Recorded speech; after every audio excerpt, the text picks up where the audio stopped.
আসসালামু আলাইকুম। সবাইকে স্বাগতম ফাতেমাস কিচেনে। সবাই কেমন আছেন? আশা করি ভালো আছেন। আবারও চলে আসলাম নতুন আরও একটি রেসিপি নিয়ে। আর আজকের রেসিপিটি হচ্ছে সরিষা ইলিশ। আর এটা আমার পরিবারের ভীষণ পছন্দের একটা রেসিপি। আর এই রেসিপিটা আমি কিভাবে তৈরি করলাম সেটাই আপনাদের সাথে শেয়ার করতে চলে আসলাম। এর জন্য এখানে আমি বড় সাইজের ইলিশ থেকে 4 পিস ইলিশ কেটে ধুয়ে নিয়েছি।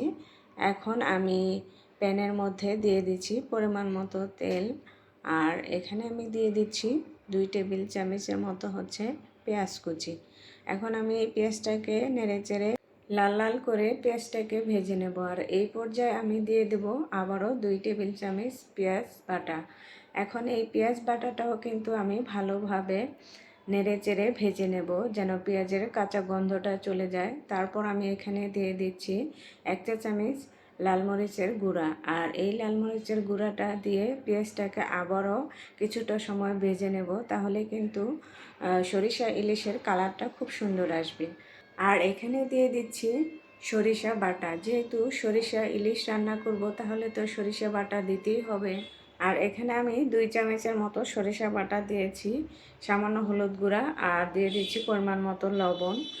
আপনারা চাইলে কিন্তু এখানে আদা রসুনের পেস্টও ব্যবহার করতে পারেন, অনেকেই করে, কিন্তু আমি সরিষা ইলিশে আদা রসুন ব্যবহার করি না। আবার অনেকেই 2 রকমের সরিষা একসাথে দিয়েও সরিষা ইলিশ রান্না করে, কিন্তু আমি শুধু হলুদ যে সরিষাটা আছে সেটা দিয়েই সরিষা ইলিশ রান্না করি। আমার কাছে এটা দিয়ে রান্না করলেই খেতে ভীষণ ভালো লাগে। এখন মাছগুলো দেওয়ার পর সাথে আমি কয়েকটা কাঁচামরিচও দিয়ে দিলাম। এখন ঢেকে কিছুটা সময় রান্না করে নেব। আর সরিষা ইলিশ রান্না করার সময় কিছুটা আগে আমি সরিষাগুলোকে ধুয়ে 10 মিনিটের মতো ভিজিয়ে রেখেছি, তাহলে কিন্তু সরিষা বেটে নিতে অনেক বেশি সহজ হয়। আর এদিকে আমার মাছটাকে কিন্তু আমি আলতো হাতে উল্টে দিচ্ছি। উল্টে পাল্টে দেওয়ার পর এখন আবারও ঢাকনা দিয়ে ঢেকে কিছুটা সময় রান্না করে নেব। আর এভাবে যারা সরিষা ইলিশ রান্না করেন তারা তো জানেন যে এটার টেস্টটা কতটা ভালো আসে। আর এটা খেতেও কিন্তু ভীষণ মজার। এটা রান্না করলে আমার বাচ্চারা তো খুবই পছন্দ করে খায়। কি আর বলবো, খুবই পছন্দ আমার বাচ্চাদের। এদিকে আমি মাছটাকে ঝোলের পানি দিয়ে আবারও উল্টে পাল্টে দিচ্ছি। আর যে পরিমাণে আমি এটার ঝোলটা রাখবো সেই পরিমাণে কিন্তু ঝোলের পানি দিয়েছি। আর এদিকে কিন্তু আমার রান্নাটা হয়ে গেছে। আর সরিষা ইলিশ রান্না করতে কিন্তু বেশি সময় লাগে না, অল্প সময়ে খুবই মজার একটা রেসিপি। এখন আমি সরিষা ইলিশটা নামিয়ে একটু পরিবেশন করে নিচ্ছি।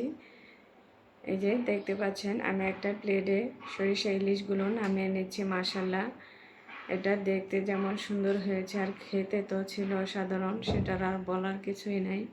আর আজকে আমার এই সরিষা ইলিশের রেসিপিটি কেমন হয়েছে অবশ্যই কমেন্ট করে জানাবেন। আর রেসিপিটি ভালো লাগলে লাইক শেয়ার করবেন। আর যারা আমার ইউটিউব চ্যানেলে নতুন তারা আমার চ্যানেলটি সাবস্ক্রাইব করে চ্যানেলের সাথেই থাকবেন। সবাই ভালো থাকবেন, সুস্থ থাকবেন। আল্লাহ হাফেজ।